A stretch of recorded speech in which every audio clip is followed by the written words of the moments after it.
Hi there folks, thanks for clicking onto my video. This is Cooking with Sasha China and today I'm going to attempt to make goat curry. Now, a lot of my colleagues at work, actually more so, there's only one particular colleague at work who I have spoken in depth with about this, and this is for you, Carmelita. So there's your shout out on my channel. I hope you've been watching. No, so obviously I've got my goat, but I'm not 100% sure whether it's goat or mutton. Now, I've been told that usually when you get sole goat, it is mutton, but it's neither here nor there. Although, unless you eat this all the time, you're going to know the difference. So I got my goat mutton on the side here. I got my white wine vinegar that I'm going to wash it with. Obviously, I got my limes as well, the ginger, because you need to wash this bad boy really, really well. You need to trim the fat, so we'll do that first. Also, I've got some other ingredients there that I'm going to put into my curry and stuff. Alrighty, let's get cooking. Bye. Not bye, I'll see you in the next clip. Okay then, so now that I've trimmed it off the bigger bones, I've actually kept the center bones in, as you can see. I've trimmed off most of the fat. It's now time to wash the meat. So what I've got here is my white wine vinegar, a fresh lime, I've also got a couple more in the fridge, and also a bottle of lemon juice, just to get rid of that smell and really sorry, excuse me, really get rid of that smell, because goat's quite pungent. And then we're also going to make sure we get rid of the blood as well. Alrighty, so what I've done is, in a cleaner bowl, I've then put in the meat. I put in the white wine vinegar. I also then added in some lemon juice and a lime and a half, squeezed it in, and then put them in there. And also in the fridge I had 2 wedges of lime in here that had some water in it to stop it from going dry. I also added the water in as well into there. So now this is all sitting in here nicely. I'm now going to mix it all together and then really get this water bath permeating the meat. Okay, so with the goat sitting in the water bath now, I'm now going to get everything ready.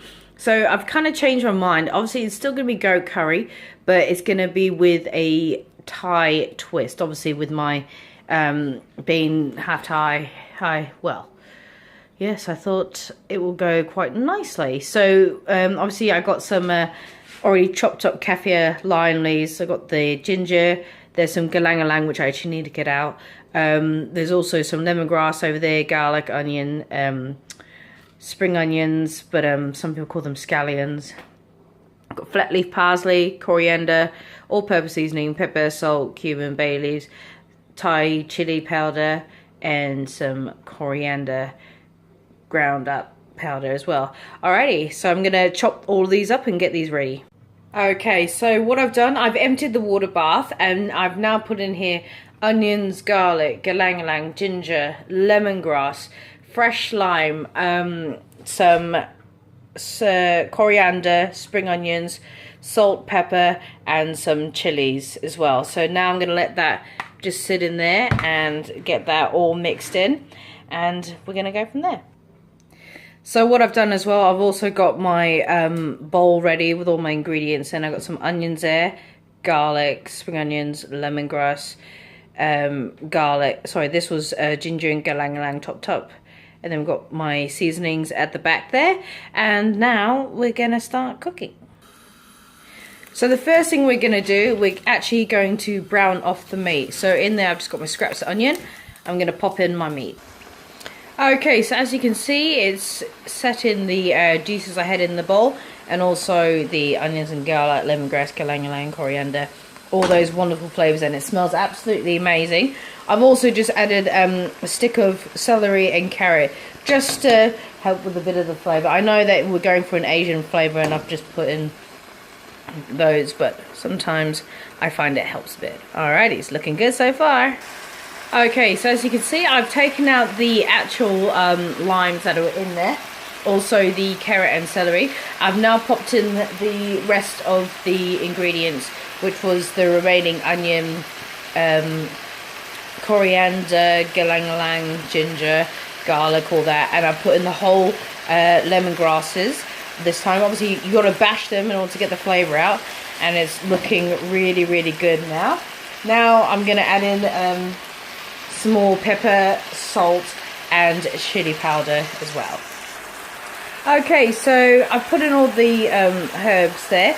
Now it's time for the Capia lime leaves. As you can see, what I tend to do, I buy them whole, I chop them up, and then I put them into the freezer.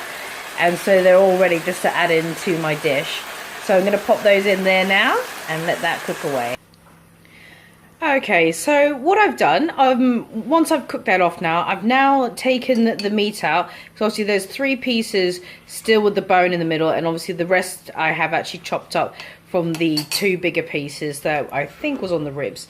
So I put those in a bowl to one side, and also with the leftover seasonings and the juices, I'm now going to get my blender out and blend this up, so it's so in the actual curry it's not going to be bitty like this, it's going to be a lot smoother. Alrighty, so that's what I'm going to do now. Okay, so I popped the lemongrass back into the bowl and put that all in there. It looks a bit messy, sorry about that. I'm now going to blend it up. Okay, so it's all whizzed up. I've given it a quick taste and OMG, it tastes amazing. Well, so obviously, since this is a Thai themed goat curry, it is just super intense. The flavors in there are just literally pow, pow, pow, pow, going from left and right, but it is amazing. Anyway, quit me talking. I'm going to use the same pot that we used before. I'm now going to transfer this into there. Oh, okay, so now that you've poured in the contents of the blender, put in the meat, and now it's time for the coconut milk.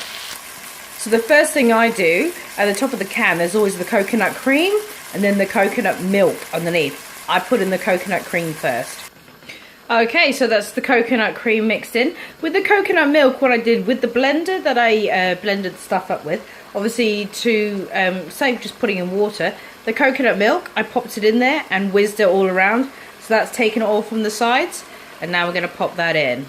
So that's the coconut cream in first, and then the coconut milk whipped up inside the blender to get rid of all the residue that's there. So now we're going to give that a stir. I'm going to literally let this sit in here for about 2 minutes, then I'm going to turn it off, let it cool really well, and then I'm going to pop it in the slow cooker.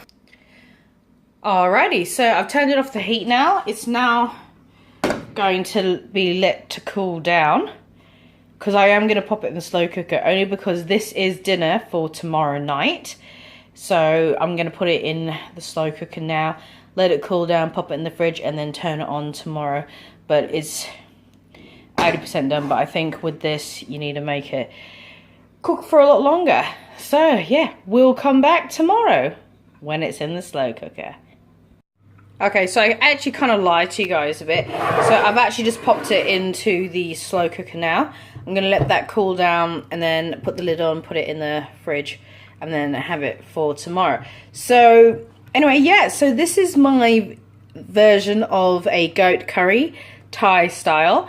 If you like my video, please like and subscribe to my channel. And hopefully you will have any feedback. Please feel free to comment below, and if it is positive or negative, I don't care, as long as it's feedback and it's good. So anyway guys, thanks for clicking onto my video today. This was Cooking with Sasha China, and I'll see you guys in my next video. Bye.